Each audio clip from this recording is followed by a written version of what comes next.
औज़ुबिल्लाहिमिनश्शैतानिर्रजीम बिस्मिल्लाहिर्रहमानिर्रहीम। अस्सलाम वालेकुम। उम्मीद करती हूँ अल्लाह ताला से कि आप लोग बिल्कुल ठीक ठाक होंगे, अपने घरों में खुश और आबाद और ईमान की भरपूर हालत में होंगे।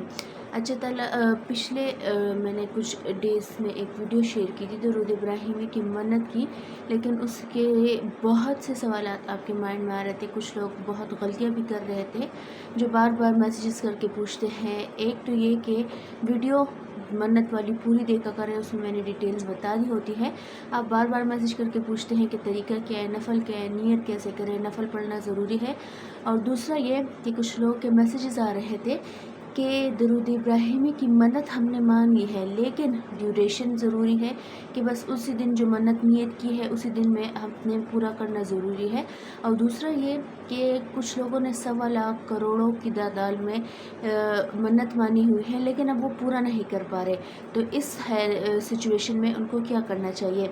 देखिए, पहले मैं आपसे ये कहती हूँ कि अपने स्पीड के मुताबिक हर इंसान की अपनी स्पीड होती है रिसाइट करने की, तिलावत कुरान की हो या वो ज़िक्र अस्कार की हो, तो उसको देखकर आपने नियत करनी है या मन्नत मांगनी है। दूसरा ये कि अपने वक्त को, कि आपके पास कितना टाइम है, आप घरेलू औरत है या आप ऑफिस गोइंग औरत है, कितना वक्त आपके पास बचता है, उस लिहाज से आप मन्नत मांगे। तीसरा ये कि आप एक हाजत के लिए या मल्टीपल हाजत के लिए मांग सकती है। देखिए, जो मेरी फॉलोअर्स है, जो मुझसे कांटेक्ट करती है व्हाट्सएप पर, उनको पता होता है कि हमेशा मैं उनसे ये बात कहती हूँ कि मन्नत या नियत आपने सिर्फ 1 हफ़्ते या 2 हफ़्तों की नहीं मांगनी।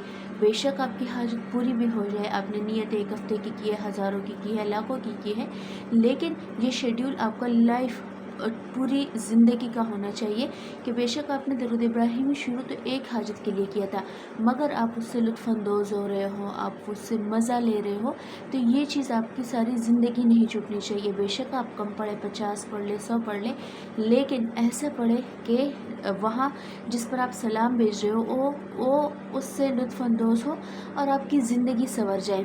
मैं आपको एक मिसाल देती हूँ।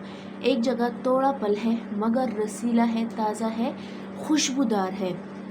एक जगह ज़्यादा पल पड़ा हुआ है मगर सड़ा हुआ है, कुछ जगह गंदगी लगी हुई है, और थोड़ी जगह जो बची हुई है वो ठीक है, वो खाने के काबिल है।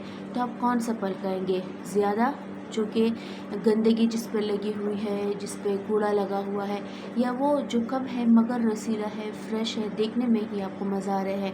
ज़ाहिरी बात है आप ऐसी चीज़ को पसंद करेंगे जो साफ़ सुथरा है।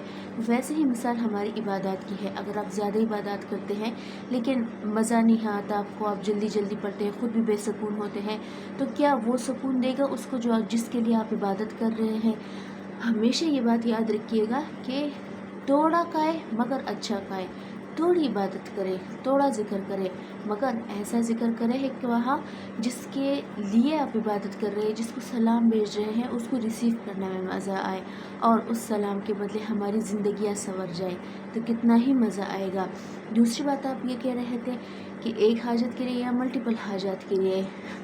देखिए, एक बात मेरी समझ ले कि अगर आपकी नीयत ये हो कि मैंने इस ज़िक्र से ये हाजत कबूल करवानी है, बस मुझे और कोई ज़िंदगी की मकसद नहीं है। ज़िंदगी हमेशा हाजात में घिरी होती है। ऐसी इबादत करें कि आपको जब इबादत करने का टाइम आए तो आपका अंग अंग इबादत करे, आपकी आँख इबादत करे, आपका सर इबादत करे, आपकी ज़ुबान इबादत करे, आपके जिस्म का हर एक टुकड़ा, हर एक हिस्सा इबादत करे। यकीन कीजिए कि जब आप इबादत करते हैं दिल और जान से, तो आपको अपने लिए हाथ उठाने की ज़रूरत नहीं पड़ती। हमेशा मैं आपसे कहती हूँ कि इबादत ऐसी करें कि उस ज़ात को अगर आप अपने सामने पाएंगे। आपको मैं एक चली मिसाल देती होती हूँ कि दुनिया में जब आप किसी अमीर कबीर आदमी के दावत पर जाते हैं तो क्या लग्जरियस लाइफ होती है उसकी, आप भी अपने ऊपर खूब खर्चा करते हैं। वैसे ही मिसाल अल्लाह की है। अगर अल्लाह की ज़ात के लिए आप इबादत कर रहे हैं तो ऐसे लग्जरियस इबादत करें कि कोई पीछे कसर बाकी ना रहे। अगर वो इबादत आप ज़िक्र में भी कर रहे हो, अगर वो तिलावत कुरान पाक हो, अगर वो नमाज हो, ऐसी इबादत करें गोया ये आपकी आखिरी इबादत है। ये मत कहे कि मेरी हाजत है बस ये कबूल हो जाए, मेरी आजमाइश है बस ये ख़त्म हो जाए। एक आजमाइश के बाद दूसरी आजमाइश शर्त है, एक हाजत के बाद दूसरी हाजत शर्त है। उम्मीद करती हूँ मेरी बात आपको समझ आ गई होगी। और जो गलतियाँ आप करते हैं कि کروڑوں مان لیتے ہیں، لیکن سپیڈ آپ کی اتنی نہیں ہے، آپ اتنا نہیں کر سکتے۔ پہلے کم 1000 یا 100 کی تعداد میں مانیں، جب آپ لوگ کو پریکٹس ہو جائے، آپ کو مزہ آنا شروع ہو جائے، آپ ہزاروں کی تعداد میں مانگیں، جب آپ کو مزہ آئے آپ ہزاروں سے لاکھوں کی تعداد میں شفٹ ہو جائیں۔ اپنا اور اپنا فیملی کا ڈھیر سارا خیال رکھیے گا، مجھے میری فیملی کے دعا میں یاد رکھیے گا۔ انشاءاللہ کل ملتی ہوں آپ سے۔ اللہ حافظ۔